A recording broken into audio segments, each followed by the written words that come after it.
Olá, queridos! Bem-vindos a mais um episódio do nosso programa Direito Azul. Vamos dar sequência ao que temos conversado nas outras semanas.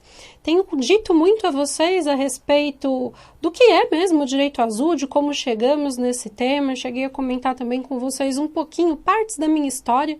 Como eu disse, o Direito Azul ele é um fruto de mim, do meu inconsciente, do meu consciente, da minha história, um fruto do que é a Tamires.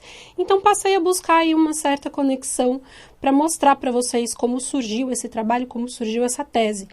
Então eu trouxe aí nos episódios anteriores um pouquinho, alguns fragmentos desse contexto, para que fosse mais fácil de compreender a tese. Retomando, para quem chega hoje, o direito azul ele faz referência a direitos que não são vistos ainda, porque o azul foi a última cor a ser percebida pela humanidade, embora sempre estivesse diante dos nossos olhos. Então nós temos muitas coisas, muitos direitos nossos que estão diante dos nossos olhos e nós não percebemos, nós não sabemos de forma consciente. Nós precisamos resgatar primeiro do nosso inconsciente. O nosso inconsciente sabe todas as coisas, a nossa história, os nossos registros akáshicos, as nossas vidas passadas, o que acontece à nossa volta na nossa vida atual. Tudo é informação que vai diretamente ao nosso inconsciente. O nosso campo se comunica o tempo inteiro. Não só com o campo dos outros, com o nosso próprio, mas também com o inconsciente das outras pessoas e do inconsciente também coletivo. Então é muito importante trazer essas informações para que isso fique decodificado na nossa mente. Nós operamos ao longo dos últimos milênios, ao longo dos últimos séculos, em dogmas, crenças, um sistema de crenças que nem sempre, aliás, na esmagadora maioria das vezes, não fez sentido lógico, não fazia sentido dentro da racionalidade. Então ficava aquela fé sem explicação. E a justificativa que nos davam era que Deus é mistério. Não devemos questionar as coisas de Deus, as profecias, as filosofias, todas elas trazem essa questão do mistério, do oculto. E esse tempo agora, que muitos até chamam de apocalipse, é revelação, é um tempo de revelação. Um tempo de trazer a luz do inconsciente para o consciente. Portanto, faz referência àquilo que sempre esteve diante dos nossos olhos. A verdade nunca esteve escondida em algo secreto, por trás de um véu. Ela sempre esteve ali, diante de nós. Uma vez que nós rompemos essa barreira, esse véu, vamos chamar assim, esse véu do inconsciente para o consciente, tudo se torna muito claro. E o que nós não enxergávamos antes passa a ser inquestionavelmente visto. Nós não conseguimos deixar de ver, nunca mais. Então essa é a mística, esse é o mistério da cor azul. Foi a última a ser percebida e hoje é a cor principal, de gosto principal aí da humanidade, de preferência de quase todos. Bom, eu vou continuar então contando um pouquinho da história de como surgiu o direito azul, contei um pouquinho da minha história de vida, da minha infância, as minhas passagens pelas religiões, pelas igrejas, qual foi a contribuição disso para a tese em si, quais foram os impactos. Vocês sabem que tudo que nós produzimos emocionalmente, intelectualmente, todas as nossas ações, na verdade, elas são fruto do que nós somos, das experiências que nós passamos, do que nós experimentamos ao longo da nossa vida. Isso, sob o ponto de vista emocional, intelectual, de vivência mesmo, então não poderia ser diferente com o direito azul. A única coisa, é que depois aí dos meus acessos, depois das canalizações que eu fiz, eu posso dizer que a esmagadora maioria foi esse ano, depois de tudo que eu acessei das minhas informações de vidas passadas, de registros passados, eu acredito muito que o Direito Azul fez sentido. O Direito Azul é um livro que eu lancei em 2021, ele foi logo depois da pandemia. Na verdade, já eram conhecimentos que eu adquiri ao longo de toda a minha vida. Eu fiz um conjunto, escrevi tudo, e aí fruto também dessas experiências que eu contei para vocês, que eu compartilhei com vocês. Mas foi muito rápido a escrita do livro em si, porque é como se ao longo de toda a minha vida eu tivesse reunido peças e um dado momento eu simplesmente as juntei. E esse juntar de peças foi muito rápido. Isso foi muito rápido de ser feito, tanto que em 1 mês o livro estava pronto. Em 2 meses ele estava publicado. E eu gosto de dizer que ele foi fruto de canalização, porque é um livro que eu mesma li algumas vezes, e cada vez que eu, autora, leio o meu próprio livro, eu aprendo algo diferente, e é como se não tivesse sido eu que tivesse escrito, embora tenha sido. Então, é uma canalização, mas não é só uma canalização, ele foi ali um produto de parceria, né? Um trabalho feito em conjunto. Eu trabalho com os arcanjos, vocês sabem disso, quem direcionou o trabalho foi o arcanjo Raziel, que é justamente o arcanjo dos mistérios, das revelações, que traz o oculto, a ciência, da consciência, né? A gente fala muito consciente e inconsciente, tá? Esses são termos-chave para nossa tese, até porque o código ordem é o acordar, justamente em separação de sílabas, para trazer essa ideia de que a mensagem sempre esteve dentro, não fora. Por isso ela é despertada, por isso nós acordamos. Eu converso muito com vocês também sobre epigenética, que o sangue guarda informações. Aliás, a forma mais segura de se guardar uma informação é o sangue, também já falei isso. Então, são pontos que eu reuni na tese O Direito Azul, e isso se fechou quando eu acessei as minhas identidades de vidas passadas. A partir disso, quando eu contei isso, muitas pessoas passaram a me procurar e falaram: Tamires, eu também quero acessar minhas vidas passadas, eu quero descobrir quem eu fui, como que eu faço, eu sinto isso, eu sinto aquilo, isso procede, isso não procede. De fato, gente, tudo que nós sentimos, porque lembra que o sangue carrega informação? Então, o que nós sentimos sempre procede, tá? Sempre. Se nós sentimos algo, aquilo faz e aquilo se fecha dentro de uma lógica. Então, o seu sentir vai ser a sua bússola, sempre. Não ignore o seu sentir. Tem religiões, tem igrejas, eu contei que já passei por algumas, que ensinam as pessoas a ignorar o sentimento. Dizem que a fé precisa ser exclusivamente racional, mental, mas é o cardíaco, o sentimento, as emoções que dão propulsão ao que nós emanamos pelo nosso pensamento. Então, nunca desprezem o sentir de vocês. Jamais desprezem os sentimentos, tá? Então, algumas pessoas passaram a me procurar e falaram: eu gostaria de saber quem eu fui, eu gostaria de acessar as minhas vidas passadas, eu gostaria de acessar os meus registros, e aí a gente entra em uma questão tanto, não diria perigosa, mas que exige um certo preparo. Porque quando você resgata lembranças de vidas passadas, você também traz o seu emocional. O seu emocional se aflora muito. As nossas lembranças, justamente quem estuda a memória em psicologia, em neurociência, sabe que a memória, ela tem um marco para ser registrado e muitas vezes é o emocional. A memória que nós mais guardamos são aquelas que nós temos referências emocionais. Então, se eu vou me lembrar de algo de tanto tempo atrás, de vidas passadas, provavelmente foram memórias que nos marcaram emocionalmente. E aí nós temos um ponto de cura a pensar, porque nem sempre estamos prontos para isso.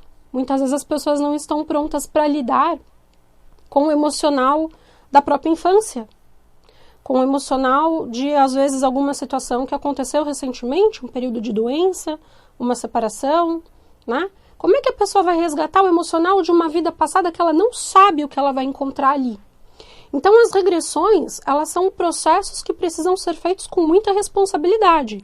A primeira que eu fiz foi sozinha, né? Guiada aí pelo arcanjo Raziel, que eu conto para vocês. Não foi uma experiência boa, digamos assim, porque eu voltei para o período da minha existência de morte, a morte mais traumática que eu tive. Eu vou contar para vocês a história, né, dessas identidades, desses acessos que eu tive, com um pouco de calma à medida que a gente for desenvolvendo os programas, mas a primeira regressão que eu fiz foi sozinha, e eu me lembrei do momento da minha execução. E foi uma execução extremamente traumática, e eu senti as dores de novo. E foi um período que, assim, eu não tinha ainda o meu eixo dentro da espiritualidade. Eu achava, assim, que aquilo tinha sido fantasia da minha cabeça. Eu achava que aquilo não era necessariamente uma lembrança. Até que isso foi confirmado ao longo do tempo e ao longo de outros trabalhos de regressão, de outros downloads. Tem isso também. Muitas vezes a gente não passa pelo processo de regressão em si. Às vezes a informação ela é canalizada. Isso a tecnologia nos ensina muito, né? A internet, a parte de dados, a tecnologia ela já nos mostra, já nos traz base para que possamos compreender como que funciona isso, de downloads, de dados, de informações que são acessadas ou não. E nós passaremos agora, gente, por um período da humanidade em que muitas pessoas passarão a fazer isso. Então, se você sente que você precisa lembrar de uma identidade, de uma vida passada sua, não se preocupe tanto com isso, porque isso é um direito seu, você tem direito às suas informações. A sugestão que eu dou é que você trabalhe o seu emocional, que você trabalhe o seu eu interior, busque as suas curas e as informações virão, na medida certa, na medida que o seu consciente tiver de fato estrutura para lidar com isso, tá? Algumas pessoas têm a opção de não acessar as vidas passadas. Porque, de verdade, gente, a nossa vida atual ela é a mais importante. Eu já falei isso com vocês também em outros episódios. Não importa se você foi um faraó na vida passada e hoje você é um profissional de limpeza, né? E hoje você é uma pessoa comum. Não importa, a sua vida atual é a mais importante de todas. É a vida que você mais tem estrutura, é a vida que você tem mais evolução espiritual e as escolhas que você fez para essa existência precisam ser respeitadas e vivenciadas em sua integralidade, para que você possa de fato entregar algo com propósito, algo que realmente faça sentido. A espiritualidade, gente, ela é uma teia. Por isso que o episódio de hoje do programa chama Direito à Teia. Ela é uma teia, lembra o arquétipo da teia de aranha? Né?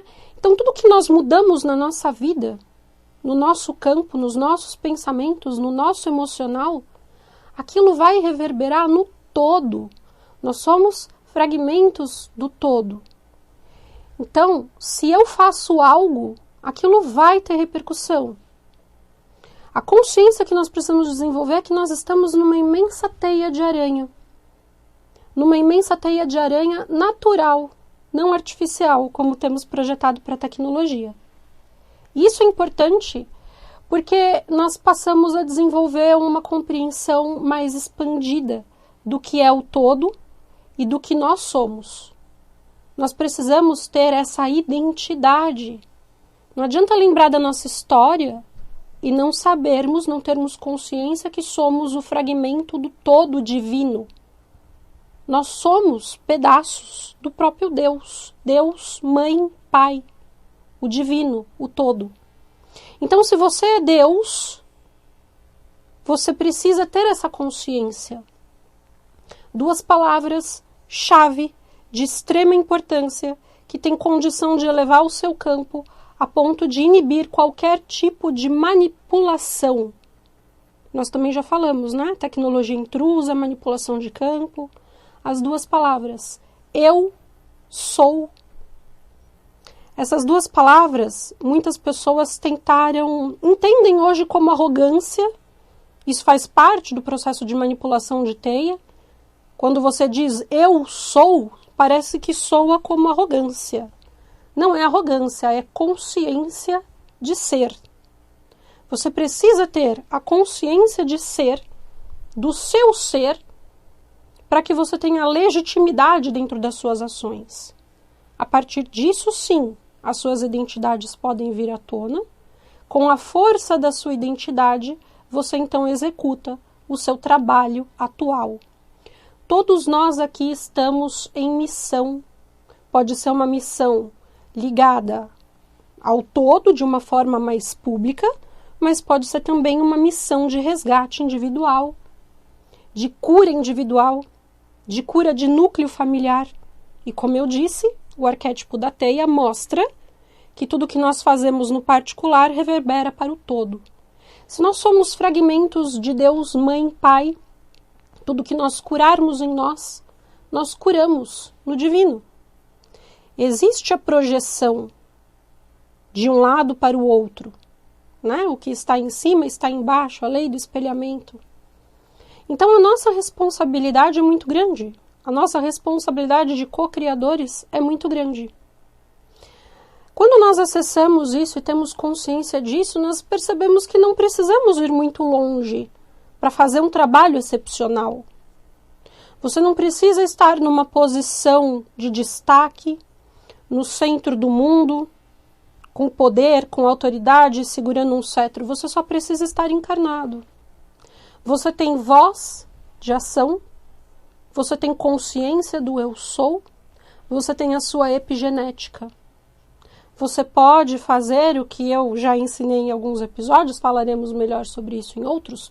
Você pode clamar a sua própria epigenética, clamar a cura do seu próprio sangue, mudar e reescrever o campo da criação e de todas as tragédias que aconteceram ao longo dos séculos. Então o seu poder, sentado em 4 paredes dentro do seu quarto, com consciência, é muito maior do que às vezes segurando uma caneta numa posição de destaque, num poder, num cargo de liderança. Esse é o ponto. Precisamos o quê? Sair da manipulação.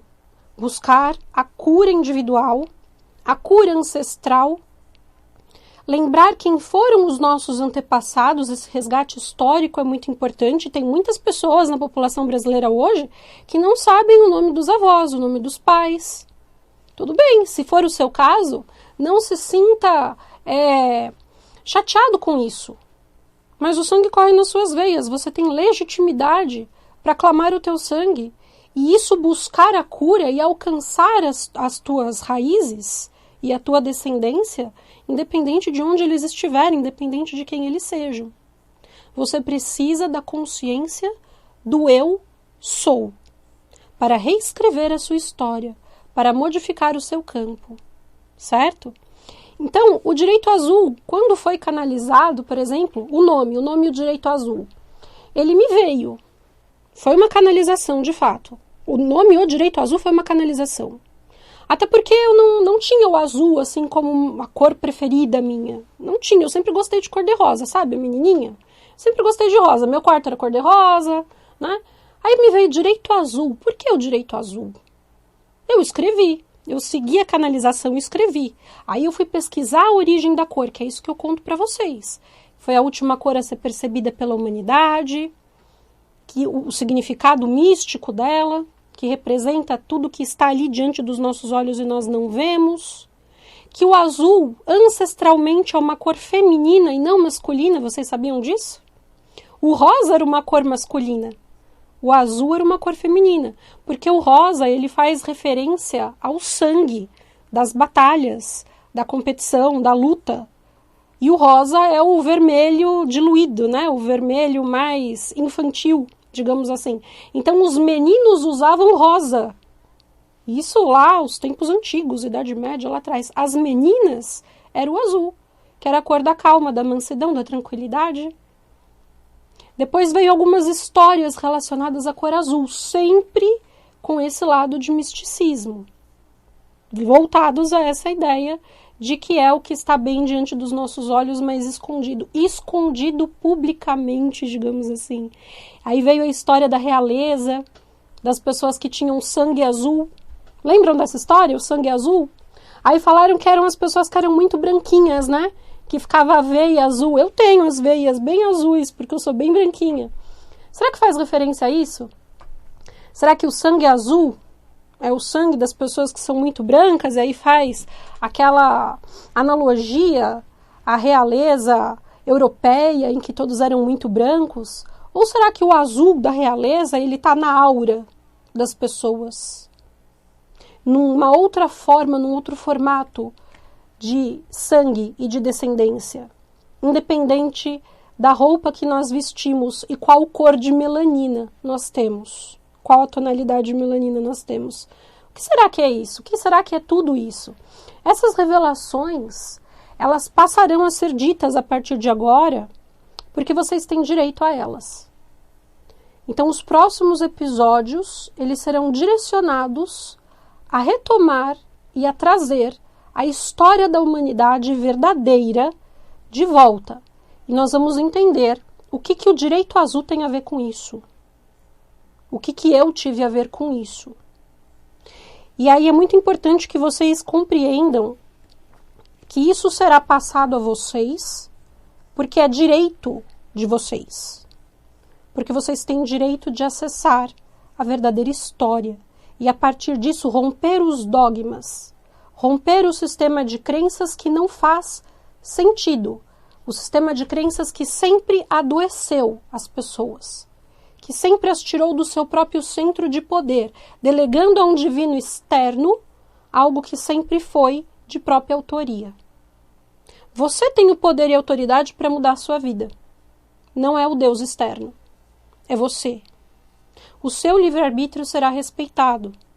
O seu livre-arbítrio é exercido de forma inconsciente, na esmagadora maioria das vezes.